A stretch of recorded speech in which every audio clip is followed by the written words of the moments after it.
ಮೋಸಕ್ಕೆ ಒಳಗಾಗ್ತಿದ್ದಾರೆ. ಈಗ ಒಂದು 5-10 ದಿನದಲ್ಲಿ ರಿಟೈರ್ಡ್ ಗೌರ್ಮೆಂಟ್ ಅಫಿಷಿಯಲ್ಸು ಒಳ್ಳೆ ಪೊಸಿಷನಲ್ಲಿರೋರು 1 ಕೋಟಿ 1.5 ಕೋಟಿ ದುಡ್ಡು ಕಳ್ಕೊಂಡಿರೋದು ನಾನೇ ಕೇಸ್ ರಿಜಿಸ್ಟರ್ ಮಾಡಿದ್ದೀನಿ. ಈ ರಿಟೈರ್ಡ್ ಅಫಿಷಿಯಲ್ಸ್ನ ನಾವು ಎಲ್ಲಿ ಸಿಗ್ತಾರೆ, ಅವ್ರಿಗೆ ಹೇಗೆ ನಾವು ಜಾಗೃತಿ ಮೂಡಿಸ್ಬೋದು? ಸ್ಕೂಲ್ಗಳಲ್ಲಿ ಸ್ಕೂಲ್ ಮಕ್ಕಳು ಸಿಕ್ಬಿಡ್ತಾರೆ, ಗೌರ್ಮೆಂಟ್ ಆಫೀಸಲ್ಲಿ ಗೌರ್ಮೆಂಟ್ ಆಫೀಸವ್ರು ಸಿಕ್ಬಿಡ್ತಾರೆ. ಬಟ್ ರಿಟೈರ್ಡ್ ಅಫಿಷಿಯಲ್ಸು ಪಾರ್ಕ್ಗಳಲ್ಲಿ ವಾಕಿಂಗ್ ಮಾಡ್ತಿರ್ತಾರೆ ಅಂತ ಹೇಳಿ ನಾವು ಅದಕ್ಕೆ ಇಲ್ಲಿ ಬಂದಿದ್ದೀವಿ. ರಿಟೈರ್ಡ್ ಅಫಿಷಿಯಲ್ಸ್ ಸಿಗ್ತಾರೆ ಅಂತ ಹೇಳಿ ನಾನು ಏನು ಹೇಳಿಕ್ಕೆ ಬಯಸ್ತೀನಿ ಅಂತಂದರೆ, ನಿಮ್ಗೆಲ್ಲರಿಗೂ ಗೊತ್ತಿರೋ ಹಾಗೆ ಮೊಬೈಲಲ್ಲಿ ಮತ್ತು ಇದರಲ್ಲಿ ಸೋಷಿಯಲ್ ಮೀಡಿಯಾನಲ್ಲಿ ಸಿಕ್ಕಾಪಟ್ಟೆ ಒಫೆನ್ಸಸ್ ಆಗ್ತಾ ಇದ್ದಾವೆ, ಸೈಬರ್ ಕ್ರೈಮ್ ರಿಲೇಟೆಡ್.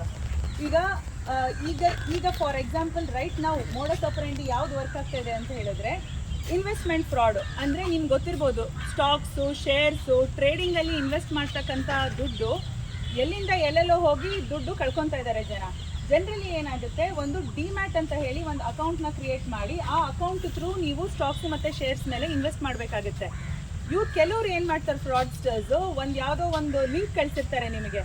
ಒಂದು ಫೇಸ್ಬುಕ್ಕಲ್ಲಿ ನೀವು ಯಾವುದೋ ಆ್ಯಡ್ ನೋಡ್ತೀರಾ, ಆ ಆ್ಯಡ್ ನೋಡಿದಾಗ ಒಂದು ಲಿಂಕ್ ಇರುತ್ತೆ, ಈ ಲಿಂಕ್ನ ಕ್ಲಿಕ್ ಮಾಡಿದ್ರೆ ನಿಮಗೆ ಕೋಟಿ ಹಣ ಪ್ರಾಫಿಟ್ ಬರುತ್ತೆ ಅಂತ ಹೇಳ್ತಾರೆ ಅವರು. ನೀವು ಆ ಲಿಂಕ್ನ ಕ್ಲಿಕ್ ಮಾಡಿ ಒಂದು ಆ್ಯಪ್ನ ಡೌನ್ಲೋಡ್ ಮಾಡ್ಕೊಂಡು ಬರ್ತೀರಾ. ಆ ಆ್ಯಪ್ನಲ್ಲಿ ಅವರು ವೇರಿಯಸ್ ಅಕೌಂಟ್ಸ್ನ ನಿಮಗೆ ಕಳಿಸ್ತಾರೆ. ಇಲ್ಲಿ ದುಡ್ಡು ಹಾಕ್ರಿ, ನೀವು 10,000 ಹಾಕಿದ್ರೆ ನಿಮಗೆ 30,000 ಕೊಡ್ತೀವಿ ಅಂತ ಹೇಳಿ ನಿಮ್ಗೆ ಆಮಿಷ ಹೋಗ್ತಾರೆ. ನೀವು 10,000 ಹಾಕ್ತೀರಾ, 10,000 ಹಾಕಿದಾಗ 3 ದಿನದಲ್ಲಿ 30,000 ಕೊಡ್ತಾರೆ ಅವರು.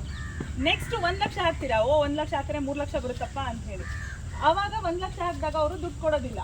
ನಿಮಗೆ ಆ್ಯಪಲ್ಲಿ ತೋರಿಸ್ತಾ ಇರ್ತಾರೆ, ನೋಡಿ ನೀವು 1 ಲಕ್ಷ ಹಾಕಿದ್ದೀರಾ, ನಿಮ್ಗೆ 3 ಲಕ್ಷ ಪ್ರಾಫಿಟ್ ಇದೆ ಅಂತ ನಂಬರ್ಸ್ ತೋರಿಸ್ತಾ ಇರ್ತಾರೆ. ಆದರೆ ಆ ದುಡ್ಡು ಇರೋದಿಲ್ಲ ಅಲ್ಲಿ. ನೀವು ಆ 3 ಲಕ್ಷ ತೆಗಿಬೇಕಂದ್ರೆ ಇನ್ನೂ 2 ಲಕ್ಷ ದುಡ್ಡು ಹಾಕ್ಬೇಕಂತ ಹೇಳ್ತಾರೆ. ನೀವು ಪುನಃ 2 ಲಕ್ಷ ದುಡ್ಡು ಹಾಕ್ತೀರಾ, ಇನ್ನೂ 3 ಲಕ್ಷ ದುಡ್ಡು ಬರುತ್ತೇನೋ ಅಂತ ಹೇಳಿ. ಹಾಗೇನೆ ಕೋಟ್ಯಾಂತರ ರೂಪಾಯಿ ದುಡ್ಡು ಕಳ್ಕೊಂಡಿರೋ ಕೇಸ್ಗಳು ನಾವೇ ಖುದ್ದು ರಿಜಿಸ್ಟರ್ ಮಾಡಿದ್ದೀವಿ. ಆ ಥರ ನೀವು ಆ್ಯಪಲ್ಲಿ ದುಡ್ಡು ಕಾಣಿಸಿದ ತಕ್ಷಣ, ನನ್ನ ಹತ್ರ 3 ಕೋಟಿ ದುಡ್ಡಿದೆ, 1 ಕೋಟಿ ದುಡ್ಡಿದೆ, ನಾನು ಇವಾಗ 50 ಲಕ್ಷ ದುಡ್ಡು ಹಾಕಿದ್ರೆ 3 ಕೋಟಿ ದುಡ್ಡು ಬಂದ್ಬಿಡುತ್ತೆ ಅಂತ ಮನೆ ಅಡ ಇಟ್ಟು 50 ಲಕ್ಷ ದುಡ್ಡು ಕಟ್ಟಿ 50 ಲಕ್ಷನೂ ಹೋಯ್ತು, ಹಾಕಿರೋ ದುಡ್ಡು ಹೋಯ್ತು, ಯಾವ ಪ್ರಾಫಿಟ್ಟು ಬರೋದಿಲ್ಲ. ಹಾಗಾಗುತ್ತೆ. ಈ ಥರ ಕೇಸ್ಗಳಲ್ಲಿ ಮ್ಯಾಕ್ಸಿಮಮ್ ರಿಟೈರ್ಡ್ ಅಫಿಷಿಯಲ್ಸು ಟೆಕ್ಕೀಸೇನೇ ಬೀಳ್ತಾ ಇದ್ದಾರೆ. ನೀವು ಯಾವುದೇ ಥರ ಆ್ಯಪ್ ಡೌನ್ಲೋಡ್ ಮಾಡಬೇಕಾದ್ರೂ ದಯವಿಟ್ಟು ಜಾಗೃತಿ ಇರಲಿ.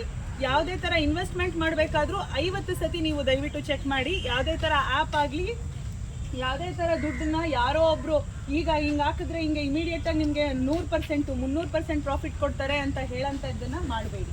ಜೊತೆಗೆ ನೀವು ಯಾವುದಾದ್ರೂ ಒಂದು ಅಡ್ವರ್ಟೈಸ್ಮೆಂಟ್ ನೋಡಿದ್ರೆ ಅದನ್ನು ಇಮಿಡಿಯೇಟಾಗಿ ನಿಮ್ಮನ್ನ ಒಂದು ವಾಟ್ಸಪ್ ಗ್ರೂಪ್ಗೆ ಆ್ಯಡ್ ಮಾಡ್ತಾರೆ ಅಥವಾ ಟೆಲಿಗ್ರಾಮ್ ಗ್ರೂಪ್ಗೆ ಆ್ಯಡ್ ಮಾಡ್ತಾರೆ. ಆ ಥರ ಗ್ರೂಪಲ್ಲಿ ಆ್ಯಡ್ ಮಾಡಿದಾಗ ಅಲ್ಲಿರ್ತಕ್ಕಂಥ 100-150 ಜನ ಎಲ್ಲರೂ ನನಗೆ ಪ್ರಾಫಿಟ್ ಬರ್ತಾ ಇದೆ ಅಂತ ಸ್ಕ್ರೀನ್ಶಾಟ್ ಶೇರ್ ಮಾಡ್ತಿರ್ತಾರೆ. ನೀವು ಅದು ನೋಡಿದಾಗ ಏನನ್ಸುತ್ತೆ ನಿಮಗೆಲ್ಲ, ಹೌದಪ್ಪ ಅವ್ರಿಗೆ ಬರ್ತಾ ಇದೆ, ನಾವು ಹಾಕಿದ್ರೆ ನಮಗೂ ಬರುತ್ತೆ ಅನಿಸುತ್ತೆ. ಆದರೆ ಒಂದು ನಿಮ್ಮ ಗಮನದಲ್ಲಿ ಇಲ್ಲಿ 150 ಜನ ಕೂಡ ಅವ್ರ ಕಡೆಯವರೇ ಇರ್ತಾರೆ. ಅವರೇ 5 ಅಕೌಂಟ್ನ ಹ್ಯಾಂಡಲ್ ಮಾಡ್ತಾ ಇರ್ತಾರೆ. ಅವರೇ ನಿಮಗೆ ನಮಗೆ ದುಡ್ಡು ಬರ್ತಿದೆ, ದುಡ್ಡು ಹಾಕಿ ಅಂತ ಹೇಳ್ತಾರೆ. ಬಟ್ ಅದೆಲ್ಲ ಸುಳ್ಳಿರುತ್ತೆ, ದೊಡ್ಡ ಬೋಗಸ್ ಇರುತ್ತೆ. ಫ್ರಾಡ್ಸ್ಟರ್ಸು ಸಿಕ್ಕಾಪಟ್ಟೆ ಮೆಟಿಕ್ಯುಲಸ್ ಆಗಿ ಪ್ಲಾನ್ ಮಾಡ್ತಾರೆ. ಜೊತೆಗೆ ನಿಮಗೆಲ್ಲ ಗೊತ್ತಿರೋಂಗೆ ಇನಿಷಿಯಲ್ ಪಬ್ಲಿಕ್ ಆಫರಿಂಗ್ ಅಂತ ಇರುತ್ತೆ, IPOs ಅಂತ. ಯಾರು ಟ್ರೇಡಿಂಗ್ ಮಾಡಿದರೆ ನಿಮಗೆ ಗೊತ್ತಿರುತ್ತೆ. ಅದರಲ್ಲಿ ಏನಾಗುತ್ತೆ ಅಂತ ಹೇಳಿದ್ರೆ, 100 ರೂಪಾಯಿಗೆ ಒಂದು ಶೇರ್ ಸಿಗ್ತಾ ಇದೆ, IPO ಸಿಗ್ತಾ ಇದೆ ಅಂದರೆ ನಿಮಗೆ 95 ರೂಪಾಯಿಗೆ ಆಫರ್ ಮಾಡ್ತಾರೆ. ನಿಮ್ಗೆ ಏನು ಅನಿಸುತ್ತೆ, 5 ರೂಪಾಯಿ ಕಮ್ಮಿ ಸಿಕ್ಕುತ್ತಪ್ಪ, ಇನ್ವೆಸ್ಟ್ ಮಾಡೋಣ ಅಂತ ಹೇಳಿ ಮಾಡ್ತೀರಾ. ಆದರೆ ನೀವು ಅದನ್ನು ಗೂಗಲ್ ಮಾಡ್ಕೊತೀರಾ, ಕರೆಕ್ಟಪ್ಪ, ಗೋಲ್ಡ್ಮನ್ ಸ್ಯಾಕ್ಸ್ ಒಂದು ಕಂಪ್ನಿ ಇದೆ, ರೆಪ್ಯೂಟೆಡ್ ಕಂಪ್ನಿ ಇದೆ, ಆ ಕಂಪ್ನಿ ಶೇರ್ಸ್ನ ನಿಜವಾಗ್ಲೂ IPOನ ಶೇರ್ ಇವಾಗ ಮಾರಾಟ ಮಾಡ್ತಿದ್ದಾರೆ ಅಂತ ಗೂಗಲ್ ಮಾಡ್ತೀರಾ. ಅದು ಕರೆಕ್ಟ್ ಇರುತ್ತೆ. ನಿಮ್ಗೇನು ಅನಿಸುತ್ತೆ, ಹೌದಪ್ಪ ಗೋಲ್ಡ್ಮನ್ ಸ್ಯಾಕ್ಸ್ ಮಾಡ್ತಾ ಇದ್ದಾರೆ, ನಾವು ಇನ್ವೆಸ್ಟ್ ಮಾಡಿದ್ರೆ ದುಡ್ಡು ಬರುತ್ತೆ ಅಂತ ಅನ್ಕೊತೀರಾ. ಬಟ್ ಅವರು ಆ ದಿನ ಯಾವ ಶೇರ್ಸು ಸ್ಟಾಕ್ಸು ಮಾರಾಟಕ್ಕಿದೆ ಅದನ್ನೇ ನಿಮಗೆ ಹೇಳ್ತಿರ್ತಾರೆ, ಹೌದು ಈ ಕಂಪ್ನಿ ಶೇರ್ಸು ಮಾರಾಟಕ್ಕಿದೆ, ನೀವು ಕೊಂಡ್ಕೊಳ್ಳಿ, ನಿಮಗೆ ಪ್ರಾಫಿಟ್ ಬರುತ್ತೆ ಅಂತ ಹೇಳ್ತಾರೆ. ನೀವು ಗೂಗಲ್ ಮಾಡಿದಾಗಲೂ ಅದೇ ತೋರಿಸ್ತಾ ಇರುತ್ತೆ, ನಿಜವಾಗ್ಲೂ ಅದೇ ಆಗ್ತಾ ಇದೆ ಅಂತ ಅಂದ್ಕೊಂಡು ನೀವು ಇನ್ವೆಸ್ಟ್ ಮಾಡ್ತೀರಾ.